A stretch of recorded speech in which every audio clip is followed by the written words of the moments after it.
Bueno, buenos días, buenas tardes y buenas noches, dependiendo de a qué hora y en dónde estén escuchando o viendo este nuevo Coffee Chat con Active Studio. Hoy vamos a hablar de un tema bastante interesante, que es el B2B marketing, y para eso tenemos un invitado muy cercano a Active desde hace mucho tiempo. Y le voy a pedir a Yusef, a quien saludo. Hola Yusef, ¿cómo estás? Hola Rubén, ¿cómo te va? Bien. Entonces, Eh, por favor, presenta a nuestro invitado amigo muy de la casa de hoy. Les presento a todos a Carlos Guidi. Carlos Guidi, buenos días, ¿cómo estás, Carlos? Bien, ¿cómo les va? Muy buenos días. Todo Bien, súper, ¿cómo bien. vas, Carlos? Bien, gracias. Bueno, Carlos es una persona que conocemos desde hace muchos años. Ha trabajado en unas empresas grandísimas como Procter, Mars, Pfizer, Bavaria, y actualmente está en Kimberly Clark. Nos saluda desde Atlanta. Saludos desde ¿Cómo ha Estados estado? Unidos. ¿Cómo va todo? Un poco preocupados por el tema del coronavirus, pero realmente bien. No nos Seguimos en podemos eso, quejar. seguimos en eso, pero vamos Sí, evolucionando. la pandemia de los 1000 años, al parecer. Así es. Sí. Bueno, listo. Entonces, entrando de una vez en materia, queremos darle un contexto a todas las personas que nos están viendo. Entonces, vamos a hablar sobre el marketing B2B y qué mejor persona para contarnos qué es el marketing B2B que tú, Carlos. Entonces, si quieres, comienza. Bien, vean, para mí la verdad la definición de marketing B2B es bastante sencilla. Tú tienes un marketing normal y concreto que todos conocemos, que es el de las personas, los particulares, en las cuales puedes buscar una gran cantidad de valores, puedes buscar una gran cantidad de variables en las cuales puedes atacar. En el caso del marketing B2B, pues yo lo defino como que el marketing que va solamente a dos variables entre empresas y empresas, que es básicamente el aumento de la productividad o sencillamente la mejor utilización de los recursos.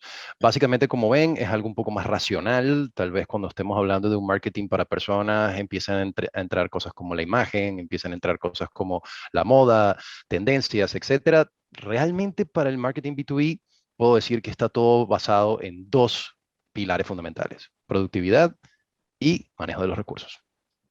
Carlos, y con esa experiencia tuya que has tenido y hablando precisamente de esos dos pilares, ¿cómo ha sido de pronto trabajar? Porque pues sabemos que has sido emprendedor, has sido también y trabajando desde grandes multinacionales. ¿Cómo, digamos, se funciona diferente, si así es el marketing B2B, siendo desde una empresa, llamémoslo pequeña, llamémoslo de alguna manera, siendo emprendedor, independiente, por llamarlo de alguna forma, o desde una gran empresa? ¿Cómo funciona o cuál es la diferencia del marketing B2B desde esos dos puntos de vista? Bueno, en mi carrera, pues como viste, tengo esas dos, digamos, avenidas de trabajo, ¿no? Entonces, en la primera, grandes exposiciones a marketing B2B específicas, por ejemplo, cuando estábamos trabajando en Chocolates Mars, alianzas con McDonald's, alianzas con KFC, Popsi, por nombrar algunas de las que se trabajaron directamente en Colombia, era muy fácil conseguir los puntos en común, ¿no? Como te hablaba de productividad, pues ambas empresas queríamos vender más, ambas empresas queríamos maximizar nuestros recursos en el sentido de yo tengo un público cautivo que me ayuda y que me permite generar un cierto, digamos, tráfico y prueba de producto para las otras empresas, pues básicamente enlazamos muy bien ese tipo de necesidades, y en el final, en el contexto, lo que conlleva esto es que pues cada interacción que nosotros realizábamos se basaba en esa optimización de lo que ya digo son las dos Mm. variables que para mí son las fundamentales para el marketing B2B. En el caso del emprendimiento, una que ustedes pudieron vivir junto conmigo, que fue toda la parte de distribución de los muebles, de Ujú. exhibición y todo lo que era la flexibilidad que nosotros entregábamos con este tipo de soluciones, pues básicamente entregábamos un par de diferenciales, ¿no? La velocidad de lo que era la ejecución y, por supuesto, la reutilización de esos recursos de manera prolongada en vez de ser, pues, básicamente la situación como se vive hoy en día de tenemos una exhibición, la utilizamos durante un tiempo y luego de allí va directamente a la basura. Eh, para mí, básicamente, como te digo, lográbamos hacer exactamente lo mismo desde dos enfoques. Como empresa pequeña, lo que tú tenías era la posibilidad de entregar soluciones que para una empresa grande iban a ser demasiado costosas, por ende no ibas a lograr la maximización de los recursos. Por el otro lado, en las empresas grandes, al tener tú ya un cierto, digamos, nivel de tracción y una gran masa de público que te está en estos días consumiendo, probando, utilizando, como quieras que sea la palabra, este, lo que logras es juntar dos grandes fuerzas para mejorar la productividad. Entonces, para mí, eso es lo que realmente se logra acá. A nivel de emprendedores, pues mucha suerte a todos aquellos que estén emprendiendo. Muy difícil. De acuerdo, siempre complicado. Y ahí tocabas un tema importante, Carlos, el tema de posicionamiento. Y pues obviamente la gente lo reconoce el tema de posicionamiento como un posicionamiento, digamos, digital. De pronto, hablando sobre eso, o sea, ¿qué tan importante? Pues obviamente es muy importante, pero ¿cómo una empresa cuyos clientes finalmente son otras empresas pueden trabajar en ese tema de posicionamiento digital, de posicionamiento digital? Hablamos de temas como SEO y ese tipo de cosas. ¿Cuál crees tú que pueda ser, digamos, ese punto importante para trabajar o el punto, digamos, primordial para trabajar en el tema de posicionamiento, ya sea para una gran empresa o para emprendedores?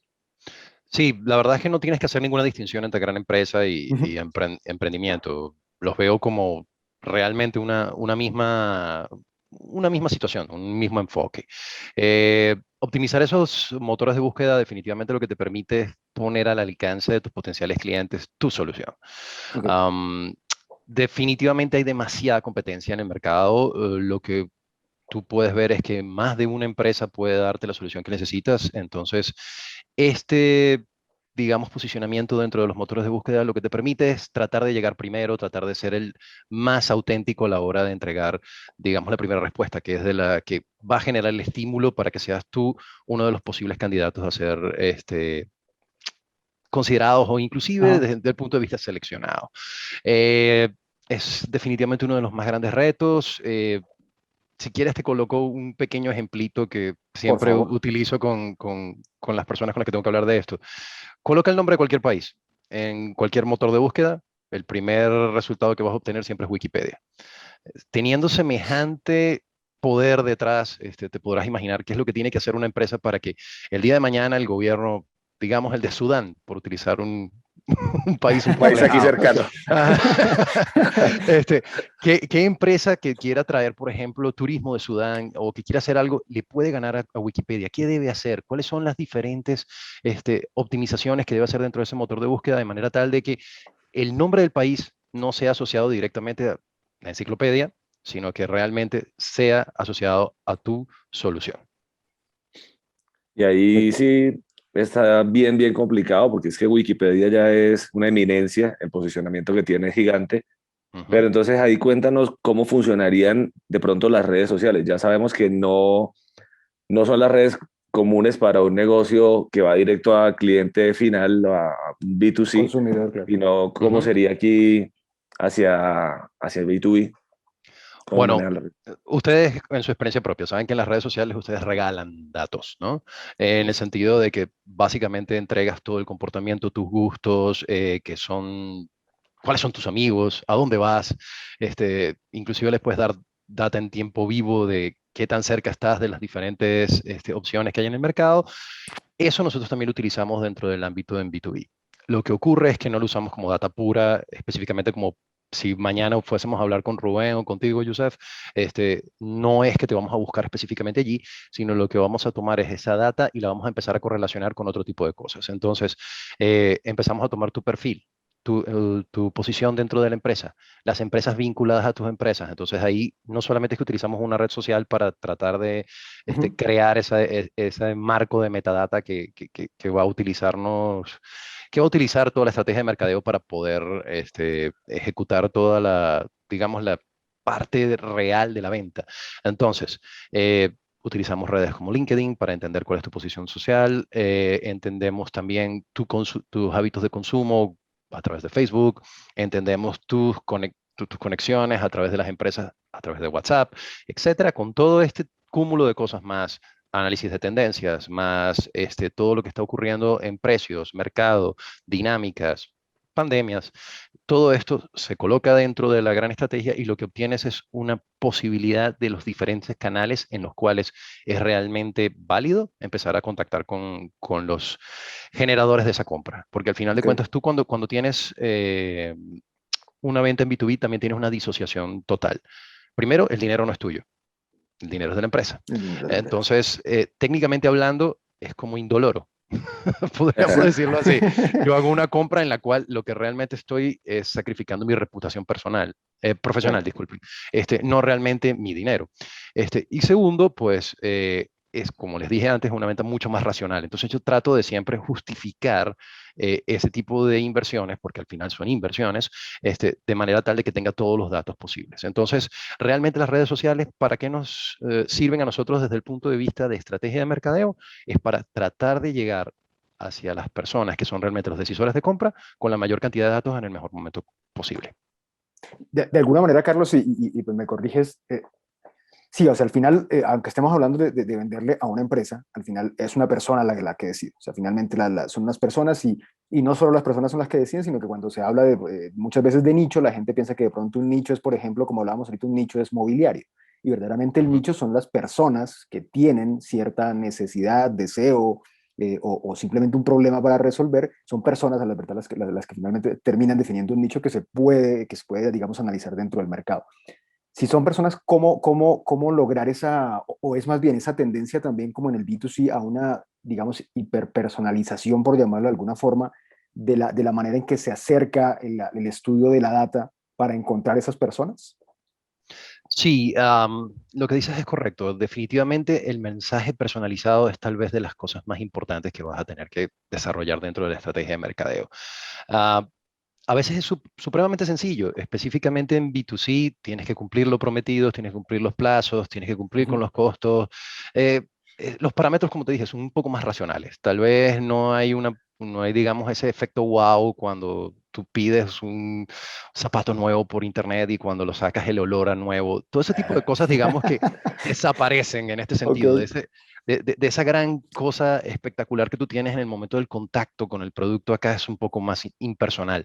Sin embargo, te podría decir que la parte más importante de la personalización para mí es la creación de la confianza. En el momento que una empresa tiene un aliado comercial, básicamente estás logrando la mejor forma de personalización posible, que es realmente una comunicación directa entre las necesidades de una empresa y las posibles soluciones que puede entregar la otra. Entonces, es entender esas oportunidades, entender las posibles fallas que pueda tener también la relación y empezar a trabajar sobre ellas. No esperes una situación en la cual, por ejemplo, tenemos que conocer a todo el mundo por nombre. Eso es 1983. De verdad son estrategias ya caducas. Hoy en día es más una situación en la cual tú puedas de verdad detectar los problemas antes de que le ocurran a tu cliente y tratar de ofrecerle soluciones adecuadas y reales, entendiendo la claro. realidad de la empresa en la que trabajas. Claro, y fíjate, ibas a decir algo, Yufo, ¿verdad? No, no. Ahí me surge una duda y es precisamente, o sea, está todo este tema de inteligencia artificial, todo este tema de tecnología que finalmente, de alguna manera, lo que facilita para las empresas, pues, digamos, labores de venta, e incluso, pues, eso se ve en los mismos puntos de venta que terminan siendo los e-commerce. Pero muchas veces para una empresa B2C, de pronto no identifican como un e-commerce, que pues obviamente está todo esto al alza, el tema de los desarrollos de e-commerce y demás. ¿Cómo puede verdaderamente para una empresa o en qué casos, o cómo ves tú la herramienta del e-commerce como una herramienta efectiva para negocios B2C, incluso para servicios B2B, ¿verdad? Pues mira, e-commerce definitivamente te podría decir que es algo que tiene que ocurrir, va a ocurrir, está ocurriendo y Ujú. definitivamente el que no se adapta morirá.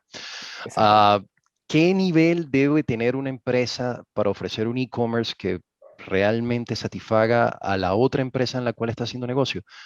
Como mínimo, mínimo estándar, tienes que tener exactamente la misma experiencia que tendría cualquier persona en un ámbito B2C.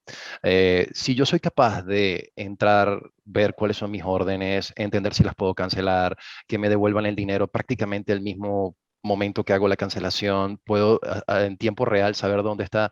Eso es el mismo servicio que yo tengo que ofrecer a través del e-commerce de empresas.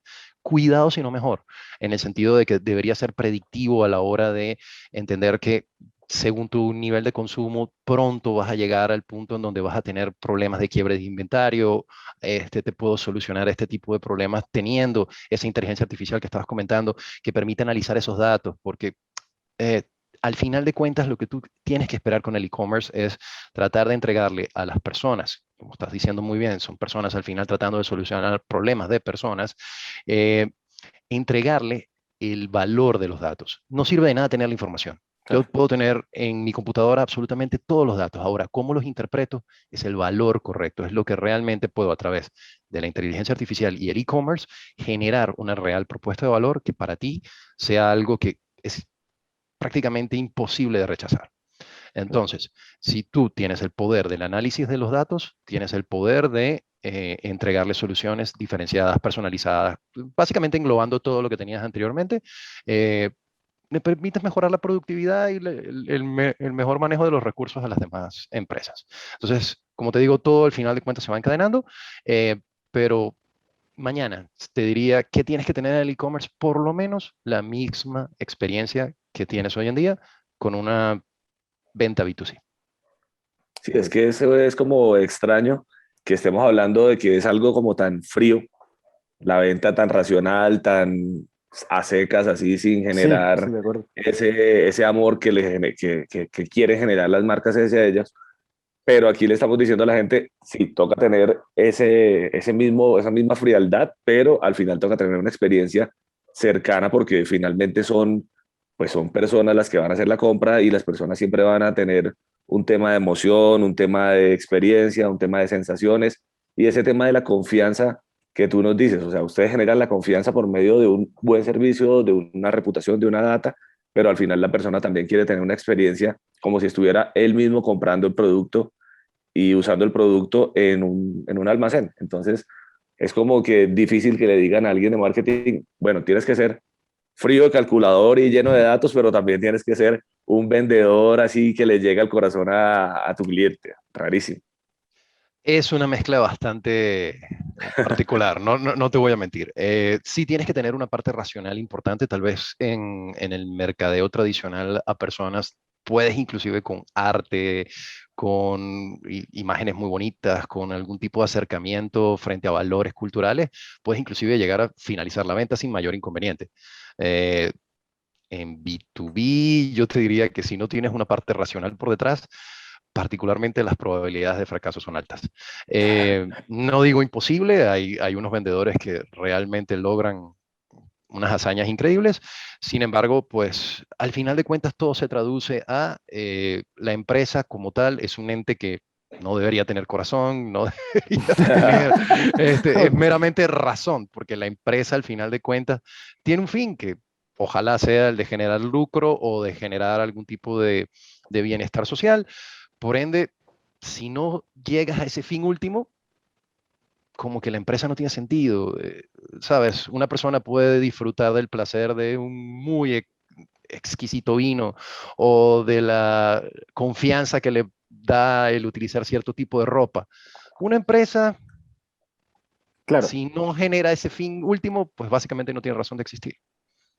Sí, claro, digamos que el discurso se convierte en un poco de pronto, llamémoslo más directo, en el sentido que no es tan metafórico de pronto con el acercamiento de contarle al cliente los grandes beneficios, sino pues sí, sí, sí es muy racional, pero al final sí tiene, digamos, un poquito de eso, sobre todo en lo que tú hablabas de generar confianza, porque la persona que al final que está jugando o está poniendo en tela de juicio su reputación profesional por una decisión de compra que está tomando para su empresa, pues sí quiere tener de pronto esa relevancia o sí le puede llegar ese mensaje metafórico donde de pronto sí lo conecta con la empresa por alguna razón, pero principalmente es el tema obviamente de responder a esa necesidad primordial y que eso pues obviamente lleve a la estrategia B2B a cerrar ventas. Si te parece, perdón, ibas a decir algo, Carlos. No, bueno, básicamente que lo que acabas de comentar es lo correcto, es tener un balance. No puede ser 100% emocional, no puede ser 100% racional. Definitivamente te toca conseguir ese, digamos, ese punto de equilibrio perfecto en el cual enganches con la persona con la cual vas a interactuar y a la vez puedas cumplir las metas que está esperando cumplir dentro de la empresa.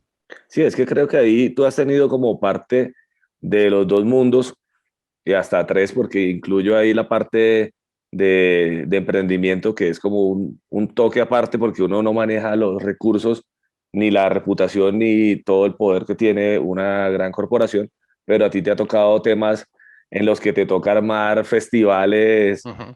en el pueblito más remoto y allá es puro corazón, o sea, a la gente te la tienes que ganar casi que regalando producto, llevándole lo que quieren escuchar, lo que quieren ver, pero eso también parte de una data. O sea, tenemos ahí como Claro. el mix, pero entonces ahora tú estás en el tema B2B, en el tema frío y calculador, pero le metes también ese tema que ya tienes del conocimiento. Ay, ojalá fuera tan fácil, Yusef. O sea, si fuera solamente meterle corazón a uno y al otro meterle solamente datos, créeme Sale. que sería fantástico. Sí, Sí, como es te digo, que, es un no, y arte. es que esta es la primera charla aquí, el primer coffee chat que tenemos enfocado como 100% a B2B. Normalmente nosotros estamos hablando de sostenibilidad, estamos hablando de emprendimiento, entonces en este caso pues estamos hablando de un tema nuevo, un tema chévere, un tema difícil para nosotros que como creativos,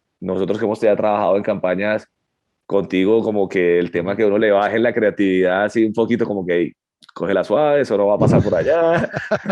Pero es bueno, porque fíjate que precisamente en el tema de emprendimiento uno dice, bueno, no, ¿qué necesito para salir a mercado? Necesito entonces, lo primero que uno dice, bueno, entonces necesito, primero pues obviamente el nombre de mi empresa, necesito un logo, necesito, no sé, de pronto una página web y demás, que de pronto se empiece a ir mucho hacia el lado creativo y especialmente en las empresas que de pronto finalmente son B2B, sobre todo de pronto de servicios, como el caso de Actis, pero muchas veces lo que uno tiene que decir es ser un poco más racional y decir, bueno, pero ¿cuál es ese servicio y cuál es ese valor verdaderamente que voy a aportar para que la gente o la persona que esté, ya sea, así sea un cliente directo o sea una empresa, o un consumidor o una empresa, cómo armo ese valor para que precisamente la persona sienta que necesita de esto, ya sea para respaldar su reputación profesional frente a la empresa que digamos, está representando, o finalmente para ellos directamente. Entonces, es difícil en el tema de emprendimiento muchas veces, precisamente lo que dice Joseph, bajar la creatividad,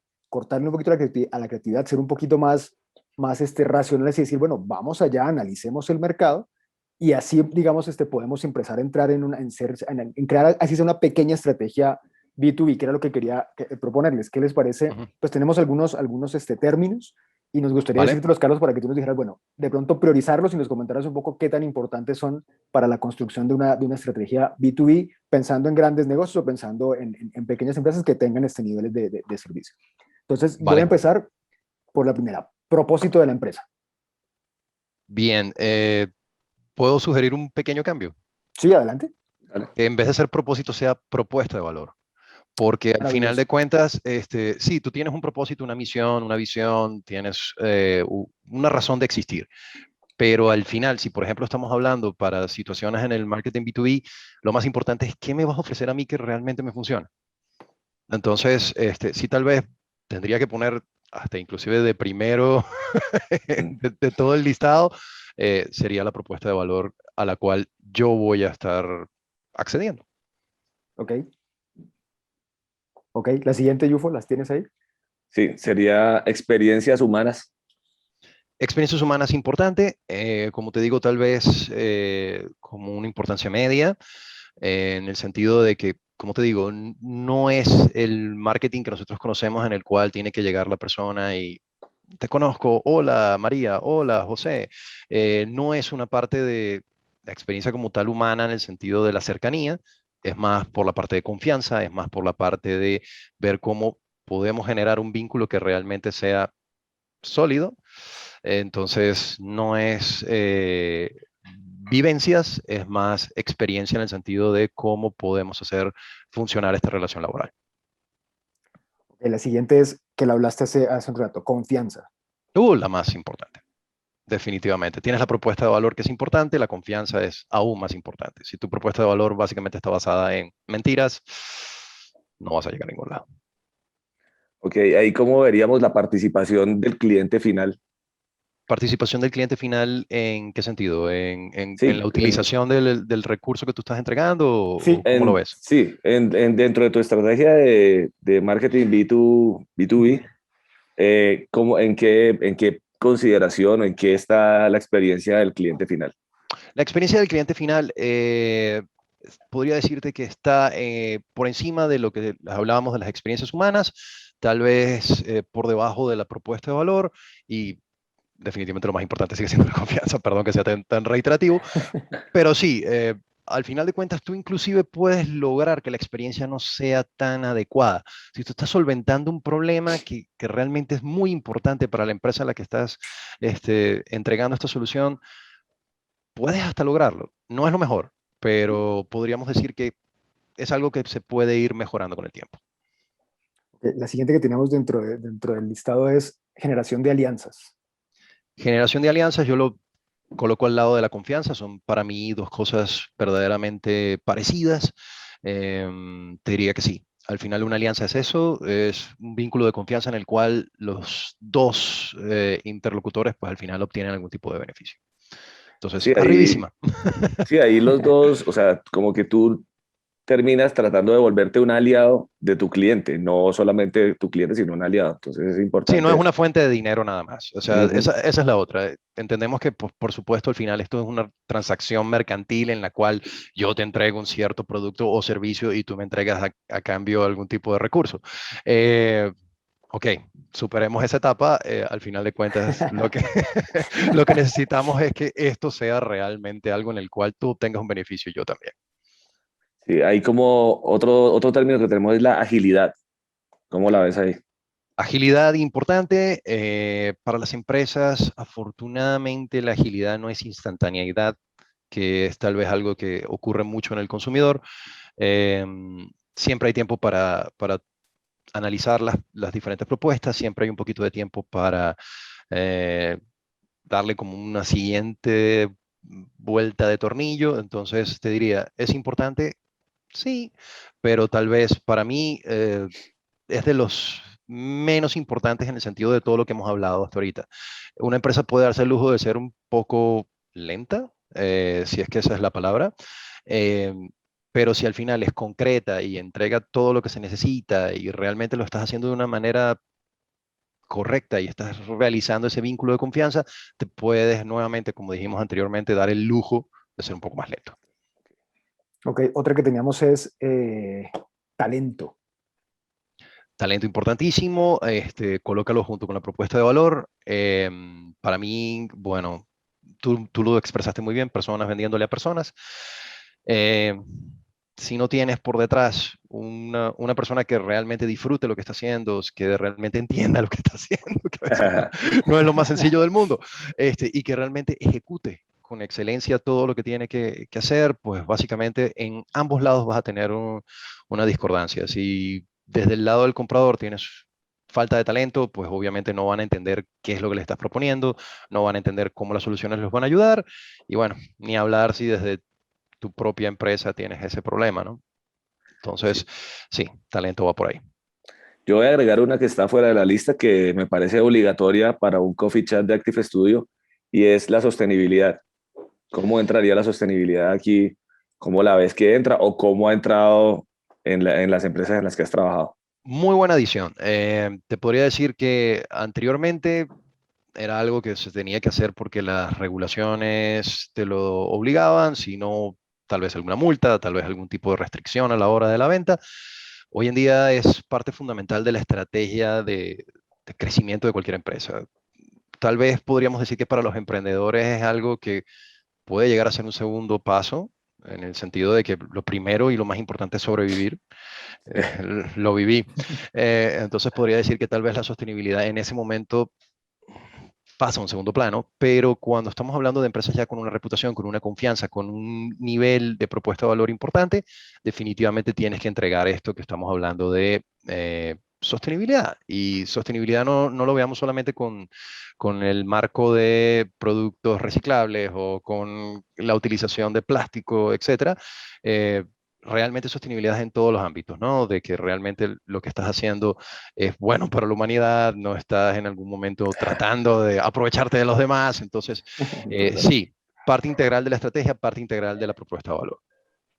¿Le sumarías alguna otra, algún otro elemento, alguna otra palabra que te suene bastante importante? El análisis de datos. Para mí el análisis de datos definitivamente es otro de los grandes fundamentales que vas a tener que Ok. tener dentro de este tipo de tendencias estratégicas. Y bueno, mientras más analices los datos, mientras más personalizado sea digamos, tu propuesta de valor frente a esos datos, mientras mejor los analices, mejor te va a ir.